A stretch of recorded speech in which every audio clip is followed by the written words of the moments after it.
ओम नमः शिवाय। जय श्री राधे कृष्णा। हिंदू धर्म में प्रदोष व्रत का विशेष महत्व है। यह व्रत भगवान शिव और माता पार्वती की प्रसन्नता के लिए रखा जाता है। प्रदोष व्रत हर माह के कृष्ण पक्ष और शुक्ल पक्ष की त्रयोदशी तिथि को रखा जाता है। साल 2026 में ज्येष्ठ मास के कृष्ण पक्ष की त्रयोदशी तिथि 14 मई 2026 दिन गुरुवार को पड़ रहा है। गुरुवार के दिन प्रदोष व्रत पड़ने के कारण इसे गुरु प्रदोष व्रत कहते हैं। इस दिन भगवान शिव और माता पार्वती की विधि विधान से व्रत रखकर पूजा करने से हर तरह के कष्टों से छुटकारा मिलता है और शत्रुओं का नाश होता है। प्रदोष व्रत करने से जीवन में सुख शांति और समृद्धि की प्राप्ति होती है। आइए जानते हैं प्रदोष व्रत का शुभ मुहूर्त, प्रदोष काल का समय, पूजा करने की विधि और प्रदोष व्रत की कथा को। प्रदोष व्रत में सायंकाल के बाद और रात्रि आने के पूर्व के बीच का जो समय होता है उसे प्रदोष कहते हैं। प्रदोष करने वाले जातक को प्रदोष काल में ही भगवान शिव का पूजन करना चाहिए। प्रदोष काल का समय शाम 7:04 से रात 9:09 तक है। प्रदोष व्रत करने वाले जातक को चाहिए कि त्रयोदशी के दिन निराहार रहे।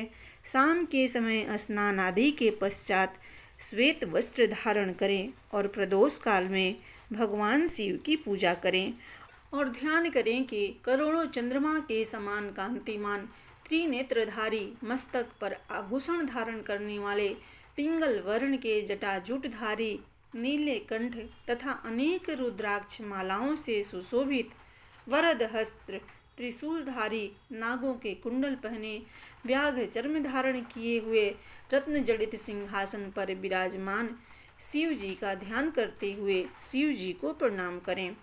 प्रदोष का व्रत करने वाला मनुष्य सदा सुखी रहता है, उसके संपूर्ण पापों का नाश हो जाता है।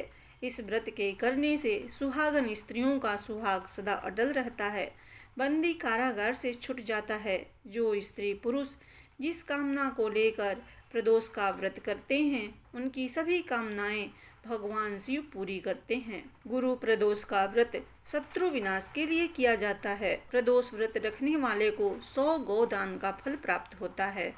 एक समय सर्व प्राणियों के हितार्थ परम पावन भगवती के तट पर ऋषि समाज द्वारा विशाल गोष्ठी का आयोजन किया गया। विप्र महर्षियों की एकत्रित सभा में व्यास जी के परम शिष्य पुराण वेता सुत जी महाराज हरि कीर्तन करते हुए पधारे। सुत जी को देखते ही सौनकादिक 88,000 ऋषियों ने खड़े होकर सुत जी को दंडवत प्रणाम किया। महाज्ञानी सुत जी ने भक्ति भाव से ऋषियों को हृदय से लगाकर आशीर्वाद दिया। ऋषिगण और सब विशिष्ट आसनों पर विराजमान हो गए। तब मुनिगण विनीत भाव से पूछने लगे कि हे परम दयालु सुत जी, कली काल में शंकर भगवान की भक्ति किस आराधना द्वारा उपलब्ध होगी, हम लोगों को बताने की कृपा कीजिए, क्योंकि कलियुग के सर्व प्राणी पाप कर्म में रत रहकर वेद शास्त्रों से विमुख रहेंगे, दीन जन अनेक संकटों से ग्रस्त रहेंगे। हे मुनि श्रेष्ठ, कली काल में सत्कर्म की ओर किसी की भी रुचि न होगी। जब पुण्य क्षीण हो जाएंगे तो मनुष्य की बुद्धि असत कर्मों की ओर खुद ब खुद प्रेरित होने लगेगी, जिससे दुर्विचार पुरुष वंश सहित समाप्त हो जाएंगे। इस अखिल भूमंडल पर जो मनुष्य ज्ञानी होकर ज्ञान की शिक्षा नहीं देता, उस पर परम पिता परमेश्वर कभी प्रसन्न नहीं होते। हे महामुने, ऐसा कौन सा उत्तम व्रत है जिससे मनोवांछित फल की प्राप्ति होती है, आप कृपा करके बतलाइए। ऐसा सुनकर दयालु हृदय श्री सुत जी कहने लगे कि हे श्रेष्ठ मुनियों तथा सौनक जी, आप सभी धन्यवाद के पात्र हैं। आपके विचार सराहनीय एवं प्रशंसनीय हैं। आप वैष्णवों में अग्रणी हैं, क्योंकि आपके हृदय में सदा परहित की भावना रहती है। इसलिए हे ऋषियों सुनो, मैं उस व्रत को तुमसे कहता हूँ जिसको करने से सब पाप नष्ट हो जाते हैं। धन वृद्धि कारक, दुख विनाशक, सुख प्राप्त कराने वाला, संतान देने वाला, मनोवांछित फल प्राप्त करने वाला यह व्रत मैं तुमको सुनाता हूँ, जो किसी समय भगवान शंकर ने माता पार्वती को सुनाया था और उनसे प्राप्त यह परम श्रेष्ठ उपदेश मेरे पूज्य गुरुदेव जी ने मुझे सुनाया था, जिसे आपको समय पाकर शुभ बेला में मैं सुनाता हूँ। जी कहने लगे कि आयु, बुद्धि, स्वास्थ्य लाभ हेतु त्रयोदशी का व्रत करना चाहिए। हे ऋषियों, गुरु प्रदोष का व्रत शत्रु विनाशक माना गया है। एक समय की बात है कि एक बार इंद्र और वृत्रासुर में घना घोर युद्ध हुआ। उस समय देवताओं ने दैत्य सेनापति पराजित कर नष्ट भ्रष्ट कर दी। अपना विनाश देख वृत्रासुर अत्यंत क्रोधित हो स्वयं युद्ध के लिए उद्धत हुआ। मायावी असुर ने असुर माया से भयंकर विकराल रूप धारण किया। उसके स्वरूप को देखकर इंद्र आदि सभी देवताओं ने परम गुरु बृहस्पति जी का आवाहन किया। गुरु बृहस्पति आकर कहने लगे कि हे देवेंद्र, अब तुम वृत्रासुर की कथा ध्यान से सुनो। वृत्रासुर प्रथम बड़ा तपस्वी कर्मनिष्ठ था। इसने गंधमादन पर्वत पर उग्र तप करके शिव जी को प्रसन्न किया था। पूर्व समय में यह चित्ररथ नाम का राजा था। तुम्हारे समीपस्थ जो सुरम्य वन्य है, वह इसी का राज्य था। अब साधु प्रवृत्ति विचारवान महात्मा उस वन में आनंद लेते हैं। भगवान के दर्शन की अनुपम भूमि है।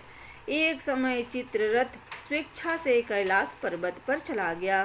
भगवान का स्वरूप और वाम भाग में जगदम्बा को विराजमान देख चित्ररथ हंसा और हाथ जोड़कर शिव जी से बोला, हे प्रभो, हम माया मोहित हो विषयों में फंसे रहने के कारण स्त्रियों के वशीभूत रहते हैं, किंतु देवलोक में ऐसा कहीं दृष्टिगोचर नहीं हुआ कि कोई स्त्री सहित सभा में बैठे। चित्ररथ के ये वचन सुनकर सर्वव्यापी भगवान शिव हंसकर बोले कि हे राजन, मेरा व्यवहारिक दृष्टिकोण पृथक है। मैंने मृत्युदाता कालकूट महाविष का पान किया है, फिर भी तुम साधारण जनों की भांति मेरी हंसी उड़ाते हो। तभी पार्वती जी क्रोधित हो चित्ररथ की ओर देखती हुई कहने लगी, ओ दुष्ट, तूने सर्वव्यापी महेश्वर के साथ मेरी भी हंसी उड़ाई है। तुझे अपने कर्मों का फल भोगना पड़ेगा। उपस्थित सभासद महान विशुद्ध प्रकृति के शास्त्र तत्वान्वेषी हैं और सनक, सनंदन, सनत कुमार ये सब अज्ञान के नष्ट हो जाने पर शिव भक्ति में तत्पर हैं। अरे मूर्खराज, तू अति चतुर है। एतमें मैं तुझे वह शिक्षा दूंगी कि फिर तू ऐसे संतों के मजाक का दुस्साहस ही न करेगा। अब तू दैत्य स्वरूप धारण कर विमान से नीचे गिर। तुझे मैं श्राप देती हूँ कि तू अभी पृथ्वी पर चला जा। जब जगदम्बा भवानी ने चित्ररथ को ये श्राप दिया तो वह तत्क्षण विमान से गिरकर राक्षस योनि को प्राप्त हो गया और प्रख्यात महासुर के नाम से प्रसिद्ध हुआ। त्वष्टा नामक ऋषि ने उसे श्रेष्ठ तप से उत्पन्न किया और वह अब वृत्रासुर के नाम से प्रसिद्ध है। अब वही वृत्रासुर शिव भक्ति में ब्रह्मचर्य से रहा, इस कारण तुम उसे जीत नहीं सकते। अतः मेरे परामर्श से तुम गुरु प्रदोष का व्रत करो, जिससे महाबली दैत्य पर विजय प्राप्त कर सको। गुरुदेव के वचनों को सुनकर सब देवता प्रसन्न हुए और गुरु प्रदोष का व्रत विधि विधान से किया और वृत्रासुर पर विजय प्राप्त की। प्रेम से बोलिए भगवान शिव जी की जय। जगत जननी माता पार्वती जी की जय।